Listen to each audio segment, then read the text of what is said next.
ഇപ്പോൾ ഈ അസിസ്റ്റന്റ് ഡയറക്ടേഴ്സിന്റെ കാര്യം പറയുകയാണെങ്കിൽ അപ്പോൾ താങ്കൾ ഒരുപാട് പേരെ അസിസ്റ്റ് ചെയ്തിട്ടുണ്ട്. ഇപ്പോൾ താങ്കളുടെ കൂടെ ഒരുപാട് കുട്ടികൾ അസിസ്റ്റ് ചെയ്യാൻ വരുന്നുണ്ട്. സോ പണ്ടത്തെ ഒരു അസിസ്റ്റന്റ് ഡയറക്ടേഴ്സിന്റെ ഒരു വർക്കിംഗ് സ്പേസും ഇപ്പോഴത്തെ ഒരു വർക്കിംഗ് സ്പേസും തമ്മിൽ ഭയങ്കര വ്യത്യാസമുണ്ട്. അപ്പോൾ അത് ഇങ്ങനെ രണ്ടിലും വർക്ക് ചെയ്തുകൊണ്ട് എന്താണ് ഫീൽ ചെയ്യുന്നത്? ഫ്രം ദ ബിഗിനിങ്, കാരണം വെച്ചാൽ ഒരു പ്രോജക്റ്റ് ഉണ്ടാകുന്ന ആ മോമെൻറ്റ് മുതൽ ആ പ്രോജക്റ്റിനെ കുറിച്ച് ഡയറക്ടർ ചിന്തിക്കുന്ന ആ സമയം മുതൽ ഞാൻ കൂടെ നിന്നിട്ടുള്ള ഒരു എക്സ്പീരിയൻസ് ആണ് എന്നെ സംബന്ധിച്ചിട്ടുള്ളത്.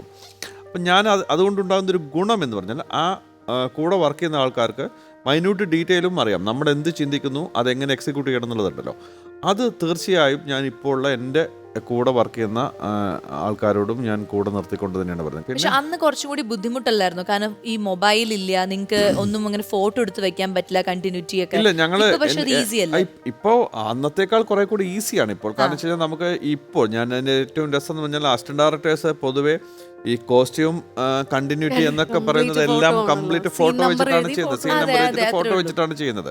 എല്ലാവരും കയ്യിൽ മൊബൈലുണ്ട്, അവർ അത് എടുത്തു വെച്ചിട്ടാണ് ചെയ്യുന്നത്. സീക്വൻസുകൾ ചെയ്തു വരുമ്പോൾ പ്രീവിയസ് എങ്ങനെയായിരുന്നു ചെയ്തത് എന്ന് വരെ നമുക്കറിയാം. പിന്നെ ഇതിനെല്ലാത്തിലും ഉപരി ഇപ്പോൾ നമ്മുടെ കയ്യിൽ മോണിറ്ററുണ്ട്. നമ്മൾ ഓൺ ദ സ്പോട്ട് എഡിറ്റിംഗ് ആണ്. ആ സ്പോട്ട് എഡിറ്റിംഗും കൂടി ആകുമ്പോൾ നമുക്ക് കൃത്യമായിട്ട് കണ്ടിന്യൂറ്റി പോലും ജമ്പാകാതെ നമുക്ക് ചെയ്യാൻ പറ്റുന്ന അവസ്ഥകളുണ്ട്.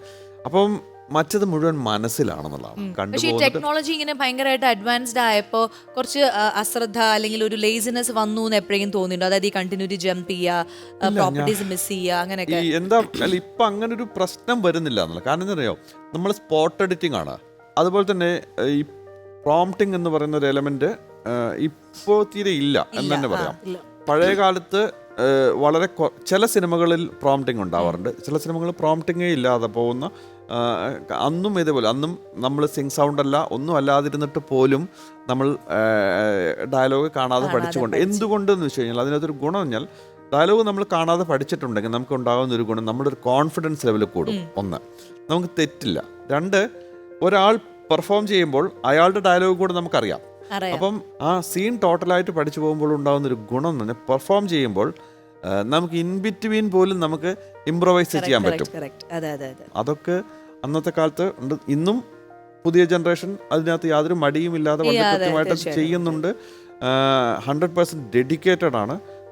പക്ഷേ ഇപ്പോൾ കുറച്ചുകൂടി ഈസിയാണ് എന്നുള്ളത് മാത്രമാണ് ഞാൻ കണ്ടിട്ടുള്ള ഒരു കാര്യം.